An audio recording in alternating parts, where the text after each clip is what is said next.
Welcome to How Bad Can It Be, the show where we look at terrible games so you don't have to. I'm Vivid Jim and today we're looking at LUDO SUPREMO. That's right, Ludo, the board game. I own a game of Ludo on Steam. I seriously have a problem.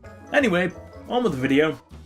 Ludo is a game where 2 to 4 players race their 4 tokens from start to finish based off the roll of a single die. Derived from the Indian game Pachisi, it has its origins dated back to as early as the 6th century, before being updated and patented as Ludo in 1896. Ludo is still being remade and updated to look more modern to this day, but with the popularity of board games being considerably lower since the rise of video games, developer Encenasoft decided that the classic needed to be updated for the modern audience for some reason, releasing LUDO SUPREMO on the 8th of June 2016. Encenasoft is a company which is not known for instant classics to say the least, often being associated with poor quality games and shovelware. They have a grand total of 33 games on Steam to this day, and I'm lucky enough to be an owner of 29 of them. So be assured, we'll be seeing a lot of Encenasoft in the near future. I'd also like to note that I did not pay full price for any of these games and got them via bundle stars for insanely cheap, but I will be reviewing them with the Steam Store off-sale price in mind. With that being said, let's get right into the game.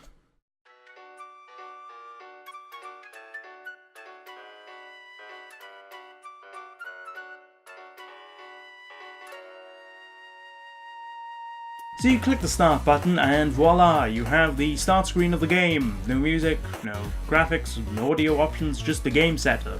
Encenasoft clearly don't want you messing with their masterpiece here. They're like an Italian chef getting offended by you wanting more salt. Like the real game, it can be played with 2 to 4 players, either yourself against AI or yourself with friends in local multiplayer. That's right, LUDO SUPREMO doesn't even offer you online multiplayer, but then again, that would require programming and giving a damn about your product. On top of that, I think I'm part of an elite group of people who have Steam libraries so poisonous that they would own this game in the first place, so maybe online multiplayer wouldn't be a wise investment. Really though? Local multiplayer? What on earth are they thinking? 4 players sat around a PC that has a single keyboard and mouse just to play damn Ludo? Steam page doesn't even specify that it's local. You wouldn't even find out that it's local only until you've already purchased the game. Why? Just make it single player. Don't bother adding in the option for local multiplayer if you can't even bloody play it efficiently.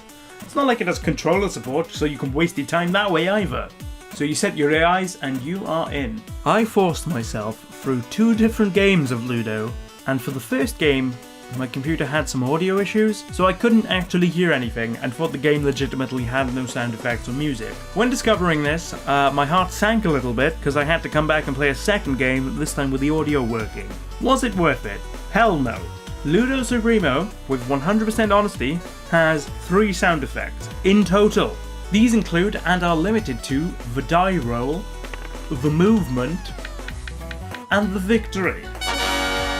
That's it. That's all it has. It doesn't even have music. Give me something here, guys. Come on. To play the game, you first have to roll a die until you land on a 6. Then one of your pieces can enter the board and move.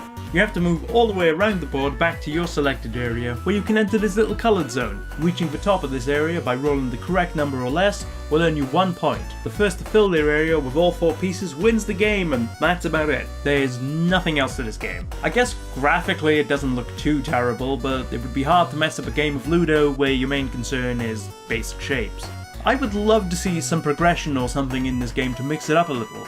Add some different board backgrounds, or some themes, you know, Ludo in space, just something. Customizable rules would also be a nice thing to add to the game. The ability to make it so you need to do 2 laps instead of 1, you don't need to roll a 6 to get on the board, or potentially make it so you can't reset your opponents and they can't reset you. It really annoys me how basic this game actually is. Like, come on, you called it LUDO SUPREMO. What's so supremo about this? It looks like it was made in a day, has 3 damn sound effects, no online multiplayer, no progression, no customizable rules, and nothing that makes it stand out to a potential buyer. Oh, by the way, this game is totally rigged when playing against the AI. I'm not sure what or how, but the AI always seem to get better rolls, and the more convenient ones to make your life a living hell. I'm not even kidding either. The game I was playing lasted 27 minutes because I kept getting screwed by the AI and the RNG. LUDO SUPREMO is a game that is in no way worth its price point of £2, People are insane if they're picking this game up for that price, and honestly, it has made me realize that I do seriously have a problem when it comes to buying horrible games, and believe me, it takes a lot to make someone with a library with the quality of mine to realize that. The game's clearly made with a younger audience in mind, but if that was the case, make it free instead of cheating people out of their money for such a poor quality piece of shovelware. I suppose that leaves me with one question though. LUDO SUPREMO, how bad can it be? Well, it depends. If you were to look at this game as a game based off the board game Ludo, it's exactly what it's meant to be. It's a game of Ludo. There's no cheap gimmicks or frills, which is in fact to the detriment of the product in terms of quality and uniqueness. If you look at it in terms of quality versus price point, it is criminal how this game can even exist. Sure, as I just said, this game is decent, albeit basic, for a game of Ludo, but charging £2 for this should be a criminal offence, when for a little bit more money you can invest in Tabletop Simulator and have a much better experience with online multiplayer and just an all-round better time. Thank you so much for tuning in to this week's episode of How Bad Can It Be on LUDO SUPREMO. If you liked it, don't be afraid to hit that little like button right there, and if you didn't, don't worry, a dislike button's right next to it. Have you played this game? Because if so, I would love to hear your thoughts and opinions down below in the comment section. Subscribe today and hit that little bell to keep up to date with all future Vivid Chimp content, and share it around to anyone who you will think will enjoy my content. I'd much appreciate it. Next week we take a look at one of Steam's most infamous games, Bad Rats. I hope to see you all there, as that game surely is something else. I've been Vivid Chimp, and as always, I hope to see you all soon. Goodbye everyone.